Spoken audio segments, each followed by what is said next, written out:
ਅਗਲੀ ਜਿਹੜੀ ਖਬਰ ਆ ਉਹ ਸਟਾਕਟਨ ਤੇ ਮੋਡੈਸਟੋ ਵਾਲਿਆਂ ਦੇ ਲਈ ਥੋੜੀ ਜਿਹੀ ਰਾਹਤ ਵਾਲੀ ਹੈ ਕਿਉਂਕਿ ਜਿਹੜੀ ਪ੍ਰੈਜ਼ੀਡੈਂਟ ਜੋ ਬਿਡਨ ਦੀ ਐਡਮਿਨਿਸਟ੍ਰੇਸ਼ਨ ਹੈ ਉਹਨੇ ਅਨਾਉਂਸ ਕੀਤਾ ਹੈ ਕਿ ਹੁਣ ਜਿਹੜਾ ਨਵਾਂ ਰਾਊਂਡ ਚੱਲੂਗਾ ਉਹਦੇ ਵਿੱਚ ਅਸੀਂ ਸਟਾਕਟਨ ਤੇ ਮੋਡੈਸਟੋ ਦੇ ਜਿਹੜੇ ਸਕੂਲਸ ਨੇ ਇਹਨਾਂ ਦੀ ਮਦਦ ਕਰਾਂਗੇ ਤੇ ਇਹ ਜਿਹੜਾ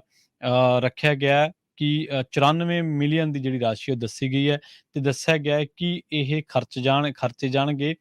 ਇਨਫਰਾਸਟ੍ਰਕਚਰ ਤੇ ਲਾਅ ਤੇ ਜਿਹੜਾ 29 ਸਕੂਲ ਡਿਸਟ੍ਰਿਕਟ ਦੇ ਉੱਤੇ ਜਿਹੜਾ ਨੇਸ਼ਨ ਦੇ ਵਿੱਚ ਖਰਚੇ ਜਾਣੇ ਇਹ ਜਿਹੜੀ ਰਕਮ ਮੈਂ ਤੁਹਾਨੂੰ ਦੱਸੀ ਹੈ ਤੇ ਹੁਣ ਸਟਾਕਟਨ ਤੇ ਮੋਡੈਸਟੋ ਦੇ ਜਿਹੜੇ ਸਕੂਲ ਆ ਉਹਨਾਂ ਨੂੰ ਫੈਡਰਲ ਫੰਡਿੰਗ ਦੇ ਵਿੱਚੋਂ ਜਿਹੜੀਆਂ ਇਲੈਕਟ੍ਰਿਕ ਬੱਸਸ ਖਰੀਦਣ ਦਾ ਜਿਹੜਾ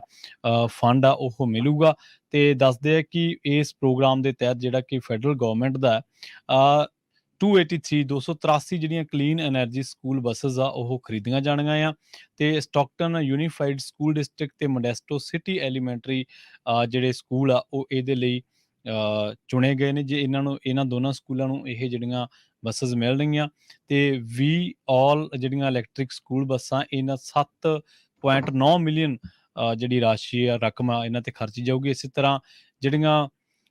ਮੋਡੈਸਟੋ ਸਿਟੀ ਐਲੀਮੈਂਟਰੀ ਸਕੂਲ ਆ ਇਹਦੇ ਵਾਸਤੇ ਆਏ ਨੇ 3.16 ਮਿਲੀਅਨ ਡਾਲਰ ਜਿਹੜੀ ਰਕਮ ਆ ਉਹ 8 ਬੱਸਾਂ ਜਿਹੜੀਆਂ ਉਹ ਖਰੀਦੀਆਂ ਜਾਣਗੀਆਂ। ਸੋ ਜਿਹੜੇ ਜ਼ਿਲ੍ਹੇ ਨੇ ਦੋ ਥਾਵਾਂ ਨੇ ਜਿਹੜੀਆਂ ਸਟਾਕਟਨ ਤੇ ਮੋਡੈਸਟੋ ਇਹਦੇ ਜਿਹੜੇ ਸਕੂਲਸ ਨੇ ਉਹਨਾਂ ਨੂੰ ਫੈਡਰਲ ਗਵਰਨਮੈਂਟ ਨੇ ਇੱਕ ਪ੍ਰੋਗਰਾਮ ਦੇ ਤਹਿਤ ਜਿਹੜੇ ਮੋਡੈਸਟੋ ਵਾਲੇ ਆ ਸਟਾਕਟਨ ਵਾਲੇ ਮਾਫ ਕਰਨਾ ਉਹਨਾਂ ਨੂੰ 20 school buses electrical school buses ਮਿਲਣਗੀਆਂ $7 ਤੋਂ ਉੱਪਰ ਤਕਰੀਬਨ $8 ਦੇ ਕਰੀਬ ਜਿਹੜੀ ਰਕਮ ਆ ਉਹ ਮਿਲੀਅਨ ਡਾਲਰ ਦੀ ਰਕਮ ਜਿਹੜੀ ਖਰਚੀ ਜਾਣੀ ਆ। ਇਸੇ ਤਰ੍ਹਾਂ ਮੋਡੈਸਟੋ ਸਿਟੀ ਐਲੀਮੈਂਟਰੀ ਸਕੂਲ ਆ ਉਹਦੇ ਲਈ 8 ਬੱਸਾਂ ਦੇ ਵਾਸਤੇ 3.16 ਮਿਲੀਅਨ ਡਾਲਰ ਜਿਹੜੇ ਆ ਉਹ ਖਰਚੇ ਜਾਣੇ ਆ। ਸੋ ਉਸ ਤੋਂ ਬਾਅਦ ਜਿਹੜੇ ਹੋਰ ਵੀ ਕਾਫੀ ਜਿਹੜੇ ਸਕੂਲ ਨੇ ਉਹ ਇਹਦੇ ਲਈ ਉਹਨਾਂ ਨੇ ਆਇਡੈਂਟੀਫਾਈ ਕੀਤੇ ਸੀ ਤਕਰੀਬਨ ਜਿਹੜੇ 29 ਸਕੂਲ ਡਿਸਟ੍ਰਿਕਟ ਜਿਹੜੇ ਅਕਰੋਸ ਦੀ ਨੇਸ਼ਨ ਇਹ ਆਇਡੈਂਟੀਫਾਈ ਕੀਤੇ ਸੀ ਜਿਨ੍ਹਾਂ ਨੂੰ ਇਹ ਰਕਮ ਜਾਂ ਜਿਨ੍ਹਾਂ ਨੂੰ ਇਹ ਫੰਡਿੰਗ ਜਿਹੜੀ ਹੈ ਫੈਡਰਲ ਗਵਰਨਮੈਂਟ ਵੱਲੋਂ ਦਿੱਤੀ ਜਾਣੀ ਹੈ। ਅਗਲੀ ਜਿਹੜੀ ਖਬਰ ਆ ਉਹ ਸਟਾਕਟਨ ਤੇ ਮੋਡੈਸਟੋ ਵਾਲਿਆਂ ਦੇ ਲਈ ਥੋੜੀ ਜਿਹੀ ਰਾਹਤ ਵਾਲੀ ਹੈ ਕਿਉਂਕਿ ਜਿਹੜੀ ਪ੍ਰੈਜ਼ੀਡੈਂਟ ਜੋ ਬਿਡਨ ਦੀ ਐਡਮਿਨਿਸਟ੍ਰੇਸ਼ਨ ਹੈ ਉਹਨੇ ਅਨਾਉਂਸ ਕੀਤਾ ਹੈ ਕਿ ਹੁਣ ਜਿਹੜਾ ਨਵਾਂ ਰਾਊਂਡ ਚੱਲੂਗਾ ਉਹਦੇ ਵਿੱਚ ਅਸੀਂ ਸਟਾਕਟਨ ਤੇ ਮੋਡੈਸਟੋ ਦੇ ਜਿਹੜੇ ਸਕੂਲਸ ਨੇ ਇਹਨਾਂ ਦੀ ਮਦਦ ਕਰਾਂਗੇ ਤੇ ਇਹ ਜਿਹੜਾ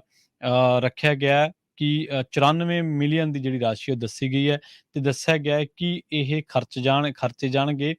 ਇਨਫਰਾਸਟ੍ਰਕਚਰ ਤੇ ਲਾਅ ਤੇ ਜਿਹੜਾ 29 ਸਕੂਲ ਡਿਸਟ੍ਰਿਕਟ ਦੇ ਉੱਤੇ ਜਿਹੜਾ ਨੇਸ਼ਨ ਦੇ ਵਿੱਚ ਖਰਚੇ ਜਾਣੇ ਇਹ ਜਿਹੜੀ ਰਕਮ ਮੈਂ ਤੁਹਾਨੂੰ ਦੱਸੀ ਹੈ ਤੇ ਹੁਣ ਸਟਾਕਟਨ ਤੇ ਮੋਡੈਸਟੋ ਦੇ ਜਿਹੜੇ ਸਕੂਲ ਆ ਉਹਨਾਂ ਨੂੰ ਫੈਡਰਲ ਫੰਡਿੰਗ ਦੇ ਵਿੱਚੋਂ ਜਿਹੜੀਆਂ ਇਲੈਕਟ੍ਰਿਕ ਬੱਸਸ ਖਰੀਦਣ ਦਾ ਜਿਹੜਾ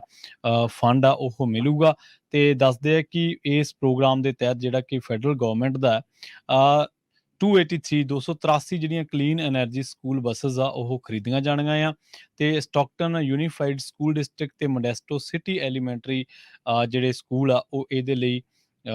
ਚੁਣੇ ਗਏ ਨੇ ਜੇ ਇਹਨਾਂ ਦੋਨਾਂ ਸਕੂਲਾਂ ਨੂੰ ਇਹ ਜਿਹੜੀਆਂ ਬੱਸਸ ਮਿਲਣਗੀਆਂ ਤੇ ਵੀ ਆਲ ਜਿਹੜੀਆਂ ਇਲੈਕਟ੍ਰਿਕ ਸਕੂਲ ਬੱਸਾਂ ਇਹਨਾਂ 7.9 ਮਿਲੀਅਨ ਜਿਹੜੀ ਰਾਸ਼ੀ ਆ ਰਕਮ ਆ ਇਹਨਾਂ ਤੇ ਖਰਚੀ ਜਾਊਗੀ। ਇਸੇ ਤਰ੍ਹਾਂ ਜਿਹੜੀਆਂ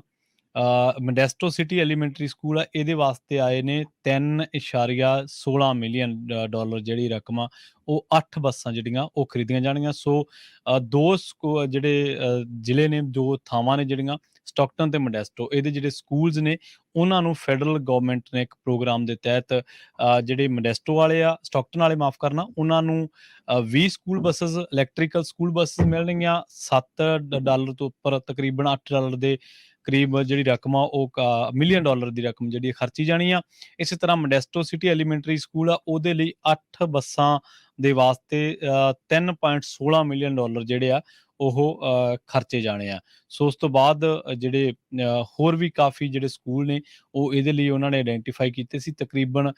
ਜਿਹੜੇ 29 ਸਕੂਲ ਡਿਸਟ੍ਰਿਕਟ ਜਿਹੜੇ ਅਕਰੋਸ ਦੀ ਨੇਸ਼ਨ ਇਹ ਆਇਡੈਂਟੀਫਾਈ ਕੀਤੇ ਸੀ ਜਿਨ੍ਹਾਂ ਨੂੰ ਇਹ ਰਕਮ ਜਾਂ ਜਿਨ੍ਹਾਂ ਨੂੰ ਇਹ ਫੰਡਿੰਗ ਜਿਹੜੀ ਹੈ ਫੈਡਰਲ ਗਵਰਨਮੈਂਟ ਵੱਲੋਂ ਦਿੱਤੀ ਜਾਣੀ ਹੈ।